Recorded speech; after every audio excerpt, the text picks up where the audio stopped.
Welcome to Company Showcase, an advertising feature on HowStreet.com. I'm Jim Goddard. I'm speaking with Larry Reaugh, CEO and President of American Manganese. Welcome back to the show, Larry. Thank you, Jim. Larry, American Manganese is always busy and putting out news releases. Did we have one this week? Yes, we did. We were invited to present by two funds in the United States because that's going to be a major push for us. In I guess it would be 2011, we had, something like about close to 80% of our shareholders were U.S. Today, it's between 10 and 20%.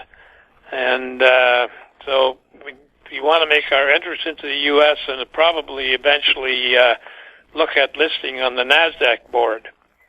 So it's a good start for us. We have that prospectus on the shelf prospectus, and that has pretty much worked its way on our side through the whole system.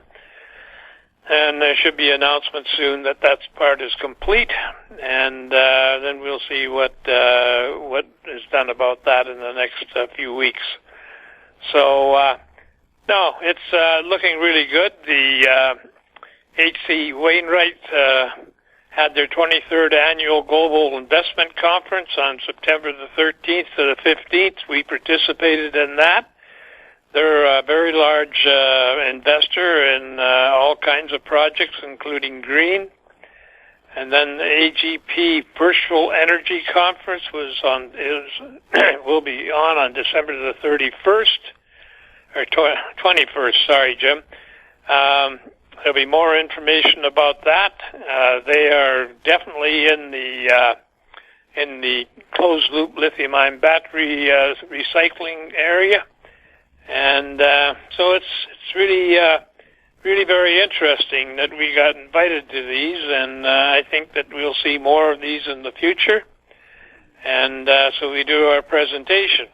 But in the meantime, the markets have been real crappy all week, and today we got specifically hit back down to 116, and that's either a function of the market or a function helped by the predators. I don't know. And but there's been a lot of news out. And the big news is Sibanye-Stillwater has bought 50% of Ioneer's Rhyolite Ridge lithium boron project in Nevada for just under $500 million. And so that's big news. And the reason why I say that is that actually Cametco worked on the solution for because it's quite a hard ore to work on that solution for close to a year and a half, and they solved it, and that allowed them to move ahead with the feasibility study. So hats off to Cametco on that, and now you know why I go with Cametco. They're a winning lab. They think out of the box, and they usually fill the plate that they say they're going to fill. So I think that's good news for our shareholders. And another big piece of news was that JB is going to be building a battery manufacturing plant. That fits closely with our plan on building a plant with Itovolt in Europe. And so we came out with that 6 months ago, and JB's now building a plant that always helps the whole industry, and I wish them all the luck on it. So, just looking at the general market, the gold market's way down. Yesterday it took almost a $40 hit. And today it was down again. And, the thing is that they keep saying that gold's a thing of the past, it's dead, it's blah, blah, blah. But I just want to remind everybody that it's a 5,000-year-old currency or longer, and which makes it more valuable than paper or bitcoins or anything that can be printed by man. Because we see what's happened there since 1972. the debit in the United States and the rest of the world has been growing potentially, and now in the last year and a half is just going out of whack. That's inflationary, and inflation destroys currencies, and so you just have to turn on the printing press to print more money, and that is diluting the value of the U.S. dollar.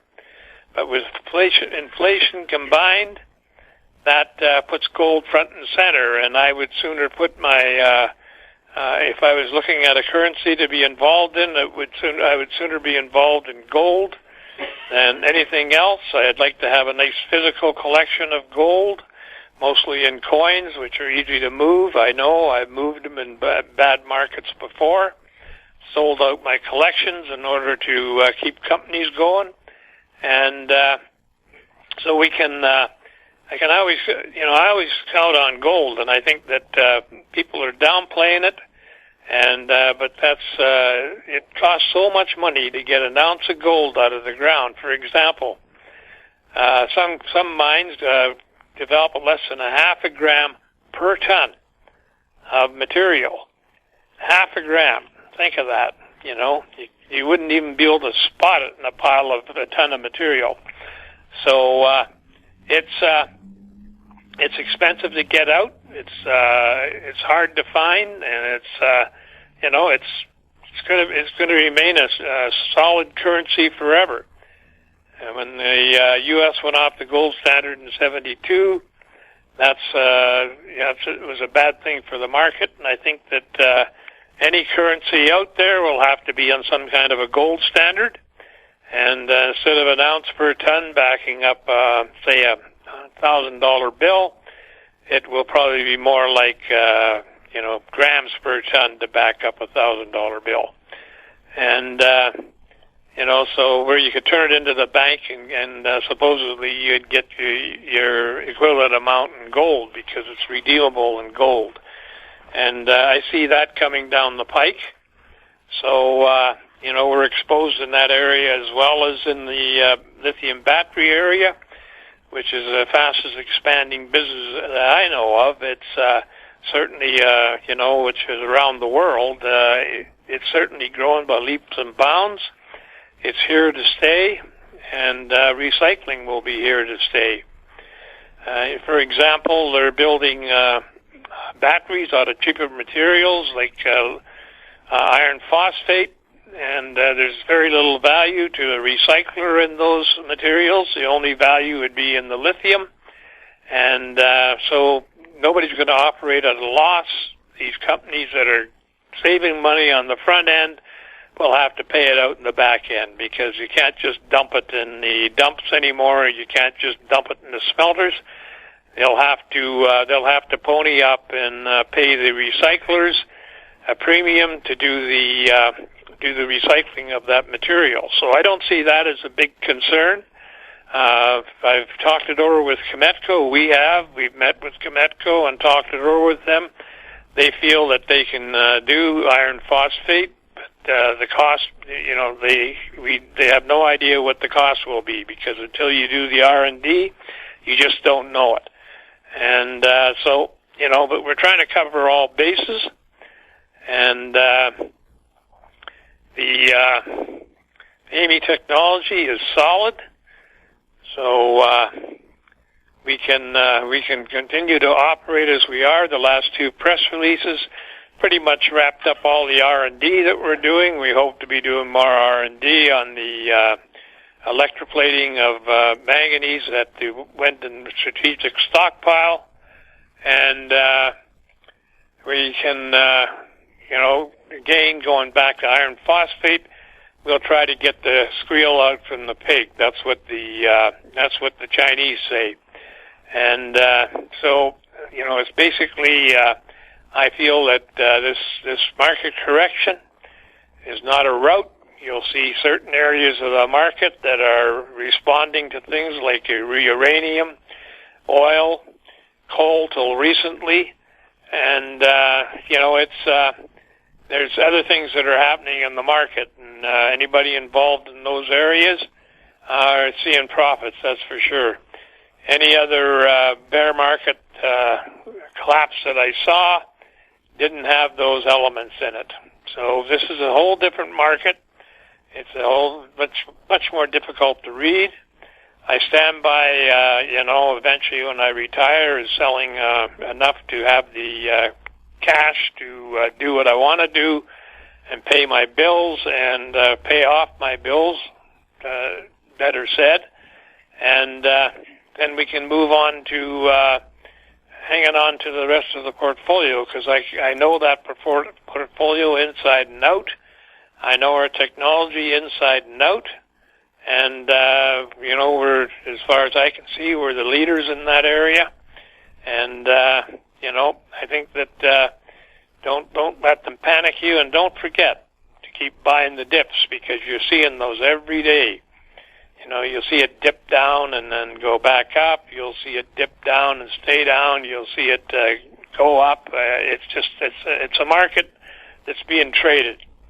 And but I got high hopes, not just high hopes. I have expectations that this market will be over, and we'll be able to move on with our business and go from there. Larry, if you were talking to one of those investment funds, how would you describe American Manganese to them? Well, American Manganese is a critical metals company that has a huge manganese deposit in Arizona at Artillery Peak, and we developed a process for taking very low grades, 2 to 3%, and turning them into electrolytic manganese metal or electrolytic manganese dioxide. And I just have to say again, I said this a few times, that the dioxide is much cheaper to produce, because 60 or 40% of the dioxide is oxygen. So you only need 60% of the metal, which leaves a smaller footprint when you're mining it. And it only needs about 20% of the electroplating capabilities that you need for EMM, electrolytic manganese metal. And that was a problem that the U.S. had all through the First and Second World Wars. They tried electroplating, but everything that they got to that point had to be calcined, which is high heat. And seeing as our deposits in Arizona, you don't want to lose that water, because we have a closed-loop solution for manganese. We have a closed-loop solution for the recycling of lithium-ion batteries. Now, we're traded on the Toronto Venture Exchange under the symbol AMY. We're traded on the QB board in the U.S. under the symbol AMYZF. And we're traded in Frankfurt under the symbol 2AM. You can find everything there is to find about the company. If you really are a person that likes to do due diligence, you can find our financials, our press releases on the advancements of the projects, everything on our site at AmericanManganeseInc.com. And phone me at 778-574-4444. And where can people email you? LREAUGH@AMYMN.com. Larry, thank you so much for the update. Well, thank you, Jim. I've been speaking with Larry Reaugh, CEO and President of American Manganese. I'm Jim Goddard. Our conversation took place on September 17th. Comments made on Company Showcase are an expression of opinion only and should not be construed in any manner whatsoever as recommendations to buy or sell any financial instrument at any time. Archived online at HowStreet.com. Company Showcase is a production of How Street Media Incorporated.